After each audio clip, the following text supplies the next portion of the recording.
네, 최근 들어 정말 빠른 순환매가 돌고 있습니다. 투자 전략 세우기가 조금은 까다로운 시장이고요. 이분과 함께하면 달라질 수 있겠습니다. IS 경제연구소 차영조 소장 함께합니다. 어서 오세요. 안녕하십니까? 네, 소장님 반갑습니다.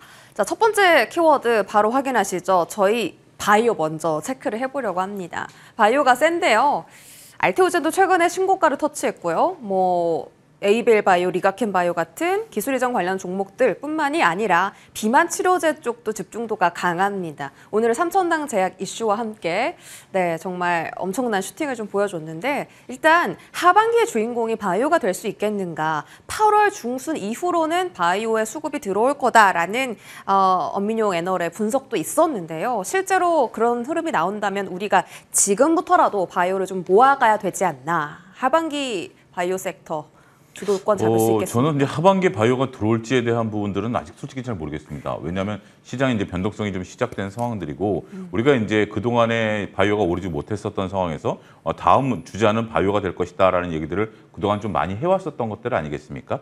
그런 부분들을 놓고 보면 계속해서 이제 하반기 때 바이오가 올라갈 수급이 들어올 가능성은 현재로서는 굉장히 높은 수준에 있는 것은 사실이에요. 하지만 그것이 이제 확정적으로 말씀드리기는 어려울 것 같아요. 단지 지금 시장에 이제 변동성이 좀 어제 오늘 좀 심하지 않습니까? 네. 이렇게 변동성이 좀 심한 구간에서 더군다나 이제 또 변동성이 심한 구간에서 또 휴가철이잖아요. 7말 8초가 우리나라뿐만이 아니라 글로벌 현재 지금 여러 가지 많은 펀드 매니저들의 휴가철이다라는 점을 감안하면 이 변동성이라는 것은 조금 생길 수밖에 없다라고 봐야 되겠죠. 그런 상태에서 오히려 방어주로서의 역할을 하지 않을까. 저는 이제 그 부분을 좀 말씀드리고 싶어요. 그러니까 하반기 때 우리가 수급이 들어와서 정말적으로 바이오가 많이 올라가는 부분들이 나타난다면 그건 더할 나위 없이 좋겠죠. 하지만 일단 지금 한 걸음 한 걸음 걸어나가는 입장에서 본다라면 지금 시장에서의 방어주. 보통 우리가 시장의 변동성이 있을 때 방어주를 뭐로 꼽죠? 보통 통신, 유틸리티 이런 것들을 꼽습니다만 현재 시장에서 이런 것들에 대한 부분들보다는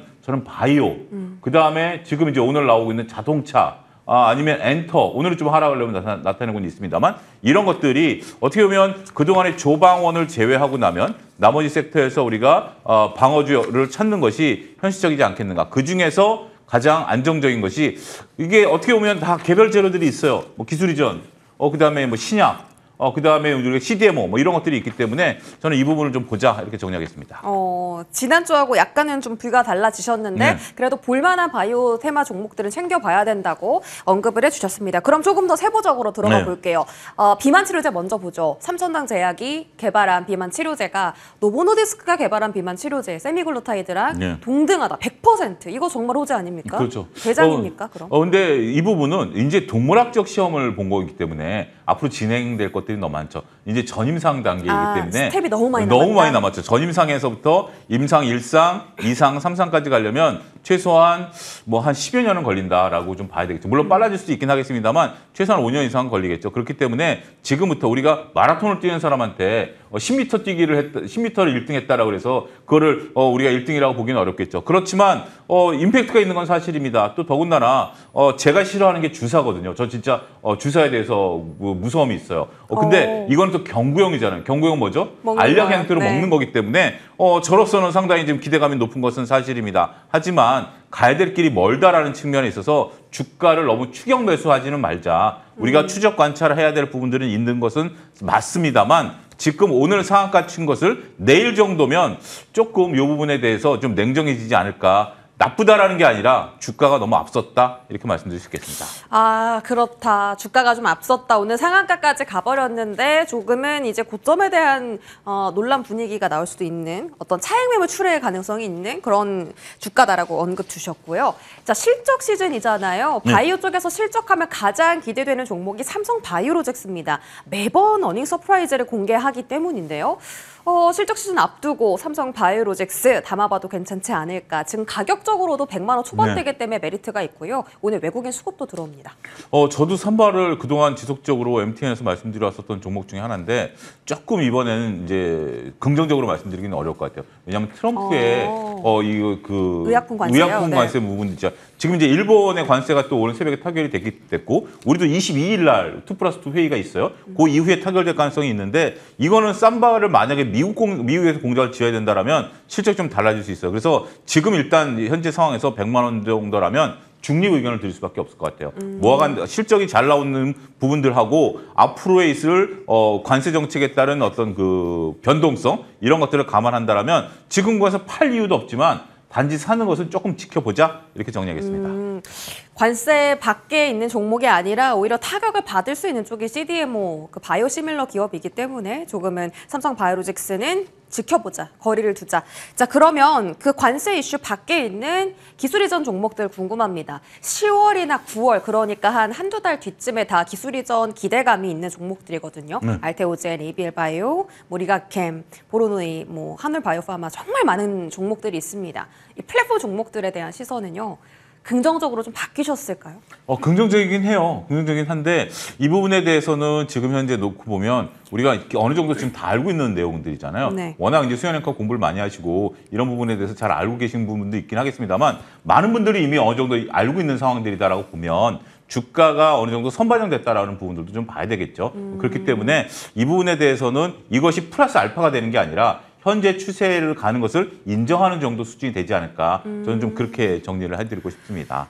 그러면 잡기가 어렵네요. 중심 한번 잡아볼까요? 예. 제약바이오 안에서 부정적인 시선과 긍정적인 시선 가진 sek터들이 있었습니다. 좀 종목 하나만 지금 투자하기 괜찮다라는 종목 말씀해 주세요. 지금 시장에서 있어서 놓고 보면 참 경기 방어주라고 말씀을 드렸습니다만 좀 애매한 것 같아요. 네. 삼성전자제약이 저렇게 움직이는 상태에서. 근데 지금 현재에서는 저 두 가지 좀 셀트리온이나 한미약품 같은 경우 지금 정도에서는 오히려 시장에 있어서의 방어적인 역할을 할 수 있다. 경기 방어주의 역할은 두 가지예요. 첫 번째는 주가가 안 밀려야 된다는 것이죠. 사놨는데 주가 밀리면 의미가 없는 거고 이그다음에 다른 정도의 주가 변동성 대비해서 약간의 플러스만 유지해줘도 의미가 있다. 그러니까 여기서 지금 20-30% 수익을 벌려고 한다? 그건 쉽지 않다. 이렇게 정리할 수 있겠습니다. 알겠습니다. 지금 그러면 지수의 방향성 자체를 좀 변동성에 대비해야 한다로 보고 계신 거네요. 그런 측면에서는 셀트리온과 한미약품이 주가 측면에서 괜찮다라는 말씀이시고 반도체를 그럼 보겠습니다. 사실 지수가 가장 많이 흔들릴 때는 주도 섹터인 반도체가 같이 좀 많이 흔들리는 경향을 보이잖아요. 네. 미국에서도 스타게이트 축소 이슈 때문에 지금 막 변동성이 강해지고 있습니다. 아니 어떻게 데이터 센터 계약을 하나도 안 할 수가 있죠? 반도체주가 좀 흔들리는데 이걸 기회로 봐야 됩니까? 아니면 조금 더 조정이 나올 거라고 봐야 됩니까? 일단 조정은 조금 나올 건데 조정이 조금 정도 나오면 기회로 변할 것이다. 저는 그렇게 생각을 합니다. 어차피 좋은 주식을 싸게 살 수 있는 것은 변동성이 있을 때 아니겠습니까? 계속해서 올라갈 때는 우리가 껄껄거리면서 쳐다만 봤습니다만 조정이 나왔을 때 그 조정을 충분히 이용하게 된다면 좋은 기회가 된다는 거죠. AI 산업을 되돌릴 수 있을까요? 결국 AI 산업은 추세다라고 말씀드릴 수밖에 없겠고 이 추세는 진행 중인 과정에 있어서 여러 가지 말들은 많은 것 같아요. 여러 가지 말들은 많은 것 같은데 저도 계속 살이 찌고 있는데 찌는 추세인데 저희 어머님이 계속해서 이것 때문에 살찐다 저것 때문에 살찐다 말씀들은 많으세요. 뭐가 만지는지 모르겠어요. 하지만 추세는 제가 살이 찌고 있다는 거죠. 결국은 AI와 관련된 부분들에 대해서는 추세를 인정해야 될 것 같아요. 그 가운데 작은 노이즈들이 좀 생기는 게 아니겠나 이렇게 정리가 가능하겠습니다. 작은 노이즈다. 오히려 기회일 수 있다. 자, 그럼 반도체 투톱을 적용해서 보죠. 시장이 조금씩 조정세가 나오고 있는데요. 삼성전자랑 하이닉스가 자꾸만 그 7만 원과 30만 원에 닿을 듯 닿지 네. 않고 있잖아요. 어제부터 나온 얘기가 대주주 양도세 얘기가 좀 그렇죠. 나오면서 또 세금 이슈가 시장을 누릅니다. 그러면 당연히 시총이 가장 큰 삼성전자 하이닉스가 못 가는 거 아닌가? 이거 좀 대응을 어떻게 해야 될까 고민이에요. 그러니까요. 지금 현재 이게 왜 갑자기 그런 얘기들이 나오는 것인지 우리가 이제 대주주 양도세 부분들 또 상법 개정안도 또 후퇴되는 또 네. 느낌 이런들이 얘기가 나오면서 그동안에 이런 어떤 외부적인 제도 개선을 통해서 우리 지수가 올라가는 데 따른 하나의 좀 긍정의 모멘텀이 사라지는 거 아니야? 또 어제부터 갑자기 또 분위기가 바뀌었어요. 이제는 5,000포인트에 대한 기대감 저버려야 되는 거 아니야? 극단론까지 이제 어제는 대두가 되는 부분들이라고 말씀드릴 수 있겠죠. 아직 결정된 건 아닌데 네. 지금 이제 시장이 이렇게 반응을 하는 것을 보면 정부 여당이 이 부분을 과연 어떻게 받아들여질지가 또 의문이긴 합니다. 그런데 그런 면과는 또 별개로 삼성전자와 하이닉스가 조금 길이 다른 것 같아요. 삼성전자는 제가 MTN에서 말씀드렸다시피 65,000원 이하에서 매수를 말씀을 좀 드렸고 65,000원에 넘어가면 좀 지켜보자. 왜냐하면 7만 전자를 넘어서려면 일단 새로운 어떤 모멘텀이 있어야 되는데 그게 없으니까 역시 그 구간 내에서 움직이는 거 아니겠습니까? 그러면 삼성전자는 지금 현재 중립 의견이에요. 현재 보유하고 계신 분들은 당연히 보유 의견이지만 매수는 65,000원 이하에서 매수가 들어가야 최소한 10% 정도를 보고 들어갈 수 있는 거 아니겠습니까? 10%면 이제 7만 전자니까. 반면에 하이닉스 같은 경우는 이제 내일 실적이 나오죠. 내일 실적이 나오는데 저는 하이닉스 같은 경우는 오히려 좀 긍정적일 수 있다라고 보여져요. 더군다나 우리가 골드만삭스의 리포트 이후에 주가가 한 차례 두드려 맞긴 했습니다만 더 이상 밀리지 않는다는 거죠. 아하. 그러면 뭐 하방에 대한 경직성이 있다라고 보고 지금 들어가면 15% 정도 30만 뉴스만 가도 충분히 수익률이 나타나기 때문에 오히려 수익률 면에 있어서는 하이닉스를 모아가는 전략, 현재 삼성전자는 중립 이렇게 정리하도록 하겠습니다. 좋습니다. 삼성전자와 하이닉스 지금 투자 의견 제시해 주셨고 하이닉스 쪽에 조금 더 포지션을 조금 더 얹어주셨고요. 자, 네카오를 한번 보겠습니다. AI 소프트웨어 대표 종목들이긴 한데 사실 AI 소프트웨어 중소형은 많이 밀렸고 네카오는 뭐 스테이블 코인이라는 모멘텀 같이 엮이면서 올라갔던 경향이 있는데 조정이 이대로라면 정말 좀 회복이 불가능한가라는 의심도 들거든요. 단기적으로는 조금 냉정한 판단이 좀 필요한 시점인 것 같아요. 지속적으로 좀 말씀드렸던 부분들이고 우리가 이제 새로운 모멘텀이 좀 사라진 부분들 아니겠습니까? 말씀하신 것처럼 우리가 여러 가지 이제 AI 모멘텀, 그다음에 이제 정책적인 모멘텀, 여기에 이제 스테이블 코인과 관련된 부분들 이런 부분들이 다 반영이 됐다라는 거죠. 정말 호재라는 호재는 박박박 긁어 모았는데 주가가 지금 못 올라간다라는 거죠. 더군다나 이 세 가지의 공통점은 뭐다? 다 기대감이었다라는 거죠. 팩트에 대한 그러니까 우리가 지금 조방원이 무서운 것 중에 하나, 오늘은 또 전력기기들이 움직이지 않습니까? 이런 것들이 무서운 것 중에 하나가 실적인데 이들은 실적이 아직까지 우리가 이제 기대감이 있었던 부분들에 대한 실적이 안 나타났다는 면에 있어서는 조금 냉정히 보자 이렇게 정리하겠습니다. 그러면 소장님 전력 설비 말씀 주셨으니까 한번 여쭤볼게요. 이게 지금 외신에서는 엄청 핫하게 이슈를 다루고 있거든요. 엄청나게 높은 가격에 지금 다 경매에 입찰이 돼가지고 전력 설비 기업들이 정말 역대급 실적을 내놓을 것 같아요. 우리나라 기업들도 지금 봐야 됩니까?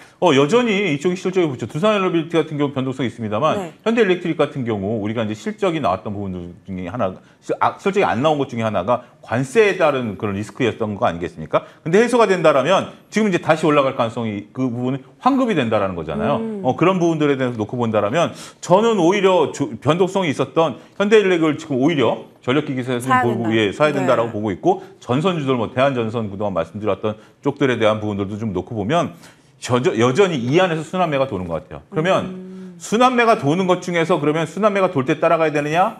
아니면 오늘같이 조선이 쉬어줄 때 조선을 사야 되느냐라는 부분들을 놓고 보면 궁금했어요. 조선이 무슨 사야 되느냐라는 부분들을 놓고 보면 조선 한 10% 정도 포트에 담아보는 것도 어떻게 보면 좀 약간의 모험일 수도 있긴 하겠지만 저는 충분히 가능성이 있다. 더군다나 말 나온 김에 좀 말씀을 좀 드리면 조선 같은 경우 또 알래스카 프로젝트도 있잖아요. 그러니까 그 부분까지 봐야 될 것 같습니다. 왜냐면 저희가 알래스카 바로 다음 질문을 드리려고 했어요. 자, 바로 다음 섹터로 넘어갑시다. 자, 열어볼까요? 철강과 자동차 관세 기대감이 커진다. 자동차는 뭐 지금 일본하고 협상 성공해서 그렇고 철강은 LNG 협상 카드 때문에 이제 조금씩 실적이 나올 거라는 기대감인데요. 자, 자동차부터 본다면 지금 가격적인 메리트가 있다라고 좀 많이 보시는데요. 소장님 지금 자동차 매력 있습니까? 자동차의 매력은 바로 여기 있다라고 봐요. 그동안 이제 자동차는 우리가 어제 나온 소식을 보면 미국에서 친환경 차가 좀 안 팔렸잖아요. 그러니까 너무 안 팔렸더라고요. 너무 안 팔렸잖아요. 그러니까 이런 부분들일 것 같아요. 지금 이제 관세 협정에 따른 부분들 일본을 놓고 보면 제자리를 찾아가는 과정이지 플러스 알파는 아니거든요. 예를 들면 이런 거죠. 지금 이제 뭐 조카라든지 나중에 이제 뭐 자제분들이 우리가 이제 공부를 하겠다라고 했을 때 독서실을 좀 끊어줘. 내가 독서실을 안 끊어서 공부를 못했어라고 했을 때 독서실을 끊어줬어요. 독서실을 끊어준 다음에 그 다음에 해야 될 일은 뭐죠? 실질적으로 공부를 해야 되는 거 아니겠습니까? 지금 관세 협정은 그동안 우리가 자동차가 못 올랐었던 이유 중에 하나가 관세 때문이야. 독서실 안 끊어줘서 못 올라간 거야. 라는 거랑 저는 비슷하다라고 봐요. 그러면 결국 중요한 건 뭐다? 이제 현대 기아차 입장에서는 오히려 부담이 더 커진 거죠. 자동차를 더 팔아야 된다라는 거죠. 그래서 지금 수준에서는 어느 정도까지는 저는 이번 주에 스윙 구간은 가능한 것 같아요. 스윙이라는 건 뭐죠? 어느 정도 한 2, 3일 정도 매매하는 거기 때문에 이번 주가 오늘이 수요일이니까 이번 주까지 스윙은 가능하지만 그 이상 올라가려면 결국 실적이 잘 나와야 된다. 그래서 오늘 갑자기 10% 이상 못 올라가는 이유가 거기에 있는 게 아니겠나 이렇게 설명드릴 수 있겠습니다. 수익 관점 접근이 가능하지만 자동차도 결국은 실적으로 증명해내야 된다. 판매에 대한 부담감이 좀 커졌을 거다라는 말씀 전해주셨고요. 철강 쪽은요. LNG 프로젝트가 다시 부상하면서 뭐 일본이 미국의 조인트 벤처를 설립하고 그러면서 수주를 받아오고 결국은 이 배관을 잇는 철강 기업이 제일 수혜 아니냐라는 얘기 나오잖아요. 이거 뭐 투자 매력도 있습니까? 아무래도 기대가 기대감이 크죠. 기대감이 크기 때문에 이것도 트레이딩 관점의 접근은 충분히 이해할 것 같아요. 그러니까 기대감이 살아있는 부분들이다라고 하면 그게 기대감이 결국은 나중에 실적으로 뒷받침되느냐 안 되느냐 문제를 지금 수준에서 따진다라는 것은 어떻게 보면 시장과 안 맞는 거죠. 시장이 지금 여기에 흥분해 있을 때는 같이 막 좋아하는 거예요. 우리 그런 경우 있잖아요. 갑자기 막 누군가 박수 치면 나도 모르게 박수 치잖아요. 왜 박수를 치지? 라고 하지만 박수 칠 때는 같이 박수를 쳐줘야죠. 그런 부분들에 있어서 철강 관련주들은 아마 철강 관련주도 한 이번 주까지는 좀 트레이딩 구간에 들어간 게 아니겠나. 오늘 좀 윗꼬리를 좀 다는 부분들이 조금 좀 빠른 부분들이 있긴 합니다만 그래도 이번 주는 조금 가능성이 있다 이렇게 정리하겠습니다. 이번 주까지 조금 짧게 보신다고 말씀을 해주셨네요. 조선주도 짧게 한번 보겠습니다. 그러면 지금 조선주에 대한 기대감이 수주로 더 받아올 수 있다라는 건데 오히려 말씀 주신 것처럼 지금 시장에서 지금 같은 시장에서는 방어적인 성격의 종목을 사야 된다라고 하셨으니까 오늘 약간 조정받는 조선주 어때요? 그러니까요. 조선주가 이제 조방원이 돌잖아요. 우리가 방산, 조선, 원전 이런 것들이 지금 도는데 어제만 하더라도 전력기기가 눈에 안 들어왔죠. 안 들어왔죠. 근데 오늘 전력기기가 눈에 들어오죠. 들어오잖아요. 네. 그리고 어제 같은 경우 조선이 아침에 강했다가 시장이 밀리면서 같이 밀리거든요. 그런 부분들이기 때문에 저는 조선주들에 대해서는 특히 뭐 긍정적이다라고 보고 조금 불안하다. 그러면 엔진을 보자. 역시 엔진은 우리가 많은 분들이 얘기하죠. 하나 엔진이라든지 현대 마린 솔루션이라든지 이런 부분들에 대한 엔진들에 대한 부분들을 놓고 보면 저는 여전히 긍정적으로 우리가 볼 수 있는 모멘텀은 살아있다. 이렇게 정리가 가능하겠습니다. 좋습니다. 조선은 조금 더 길게, 관광보다는. 알겠습니다. 두 섹터 모두 다 매력이 있지만 투자 시기에 따라서 단기는 관광, 조금 더 중장기는 조선 이렇게 판단 주셨고요. 2차 전지까지 저희 커버해 보겠습니다. 오늘 외국인 기관이요. 포스코 홀딩스를 담거든요. 2차 전지 쪽에 계속 좀 수급이 들어오고 물론 철강 대표주긴 하지만 리튬 가격도 반등하고 이게 우리가 이제는 조금 2차 전지를 단기에 벗어나서 조금은 멀리 봐도 괜찮을까? 아직은 물음표긴 하지만 소장님 생각은 어떠세요? 저는 일단 차트를 놓고 좀 매매를 하자. 그거는 좀 가능하다. 이제 단기와 중기의 차이점, 뭐 시청자분들마다 다 생각이 다를 수 있긴 하겠습니다만 과거의 영광을 되찾기는 좀 쉽지는 않죠. 그런데 어차피 2차 전지와 관련된 부분들은 현재 지금 수급이 들어오고 더군다나 자동차가 살아난다라면 긍정적이고 오늘 지금 저 LG엔솔도 화면을 좀 고정을 시켜주실 필요가 있는데 LG엔솔 차트가 살아있어요. 그러니까 어떻게 보면 에코프로라든지 이런 것들은 차트가 변동성이 있는데 LG엔솔 차트가 살아있다라는 측면에 있어서 보면 2차 전지에 대해서는 저는 여전히 지금은 기대를 좀 해보자. 단기가 됐든 중기가 됐든 기대를 해보자. 이렇게 좀 말씀드릴 수 있겠습니다. LG엔솔 이외에 또 볼만한 소재단은 없나요?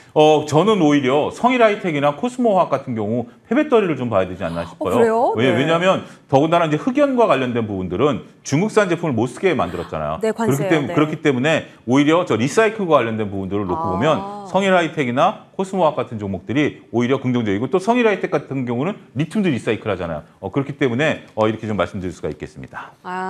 그러면 그 LG엔솔, 코스모화학 지금 성일하이텍 세 종목 말씀 주셨는데 다 트레이딩 접근일까요? 아니면 길게 봐야 되나요? 일단 저는 오히려 지금 현재 이런 변동성 구간이다라면 7만 8초를 말씀드렸잖아요. 그러면 오히려 휴가 끝날 때까지는 오히려 틈새 전략으로 가능성이 있다. 저는 그렇게 좀 정리해드리고 싶습니다. 휴가 끝날 때면 한 8월 중순일까요? 네, 8월 중순, 8월 말 이 정도 되겠죠. 그때까지는 지금까지는 이제 본격적으로 펀드 매니저들 돌아오기 전까지는 아무래도 개인 투자 비중들이 높은 쪽들이 현실적으로 주가 움직임이 좀 나타날 수 있지 않을까? 좀 그렇게 말씀드릴 수 있겠습니다. 펀드 매니저의 이 여름 휴가는 생각을 못했는데 매니저들 사이 그 자리 비웠을 때 좀 개인 투자자들이 이끌어가자. 자, 시장에 대해서 잠깐 하나 질문 드려보자면 지금 단기 조정일까요? 조정 국면이 시작된 걸까요? 일단 지금 시장에서 국내적인 변수와 외생적인 변수가 같이 섞여 있다라고 봐요. 국내적인 변수는 아직 상법 개정안에 대한 불투명성이 갑자기 부각되면서 우리가 빠지잖아요. 근데 트럼프 관세 정책이 급물살을 타면서 이제 마무리 국면으로 들어가잖아요. 그러면 결국은 저는 시장을 이기는 정부 정책은 없을 것이다. 상법 개정안이라든지 이런 것들이 결국 이재명 정부의 큰 찬물을 끼얹는 거기 때문에 물론 제 예측입니다. 그런 부분들에 대한 포커싱보다는 오히려 그런 것들이 일부 차익에 대한 빌미를 줬고 그런 차익들을 좀 실현한 상태에서 나중에 이제 관세가 끝나고 나면 다시 랠리가 펼쳐질 가능성이 있기 때문에 지금 시장의 조정을 너무 두려워하거나 이것을 심각하게 고민하지 말자. 하지만 지금 시장의 변동성이 있는 상태에서 적극적인 매매는 조금 뒤를 미루자. 이렇게 정리할 수 있을 것 같습니다. 적극적으로 다가가지는 않되 그래도 너무 이 조정에 대해 연연하지는 말자라는 말씀이시네요. 알겠습니다. IS 경제연구소 차영주 소장과 함께했습니다. 고맙습니다.